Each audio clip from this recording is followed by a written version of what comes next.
tell you is a talented singer featured on one of the 3 new discs from music icon Prince. Elixir is the first CD that kicks off this unique new set, which you can get at Prince's website, lotusflower.com. From the new project, here's some of the video for Every Time. So Bria leans over to me during the clip and says, we're just trying to make some stellar elevator music. It's a whole lot better than that. Brian, look behind that curtain, make sure Prince is gone. Make sure is he gone? Good. All right, he's gone now. So tell me the truth. How did y'all really meet? He says he met you first. You said you met him. What really happened? Oh, well, I was 17. Mm-hmm. And I'm from Minneapolis, Minnesota, and I was working with Morris Hayes at the time, Mm-hmm. and he had brought me over to Paisley Park. And I waited for Morris, and he had met with Prince, and all of a sudden, 10 minutes later, he came down and just sat next to me, and didn't look at me, he just said hello, and I said, hi. So what's your name? And I said, I'm Bria, and he said, nice to meet you. And that was it, and then he was gone. And didn't talk to him since. So that was the first time we met. And then fast forward a few years later, and you got a project together. Yes. I moved out to LA, and in a chance meeting, we ended up getting back together. So that was really cool. And Morris Hayes was, again, the conduit. Yes, the conduit for the collaboration. That's amazing. Mm-hmm.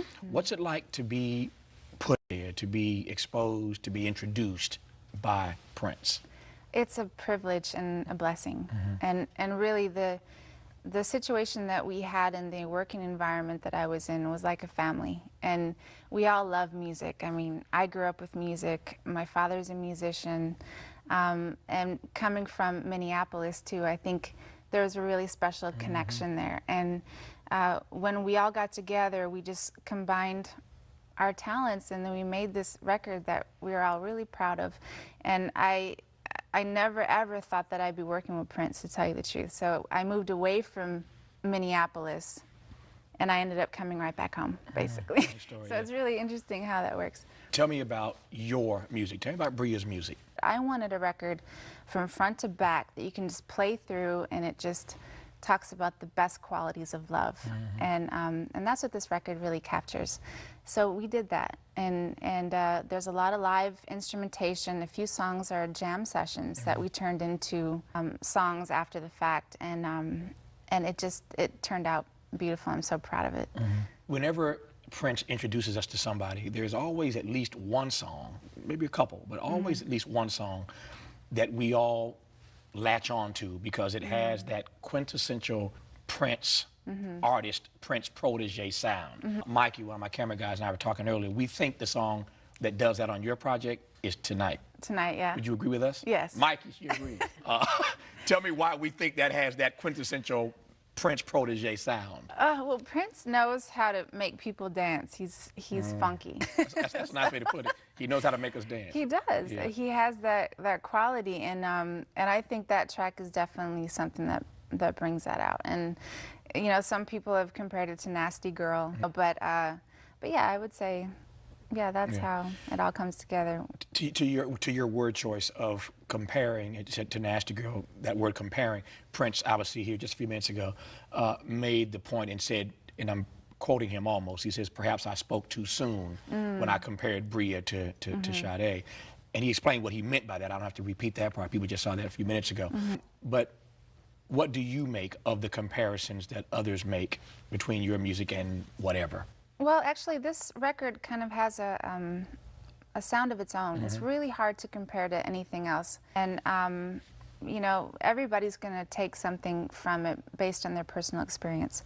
So nothing really bothers me as far as comparisons are concerned.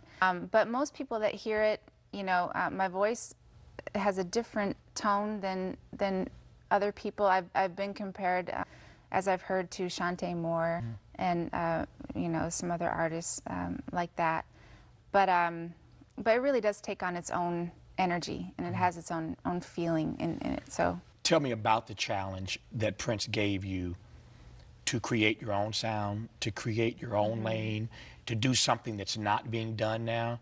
So he mentions that was the challenge that he gave you if he was going to work with you. Tell me how you go about responding to that kind of a challenge. Well, that takes a lot of introspection. You got to kind of sit with yourself and just think about what you want to hear that you're not hearing. You know what I mean? And there's certain things that really touch me in music, and it's when I hear heart and when I hear genuineness and caring and things like that. That's something that really gets me. And music is such a powerful thing. It can capture a moment in your life and bring you back to that spot. So it connects with you on an emotional level, on a spiritual level. And so I really got in touch with myself in that fact of what would I enjoy listening to. And so I tried to write about the things that I would like to hear about. I love the positive message of love and the organic pureness of real music. And I just wanted to capture that. I just wanted to capture something very real that people could listen to, and it would touch them.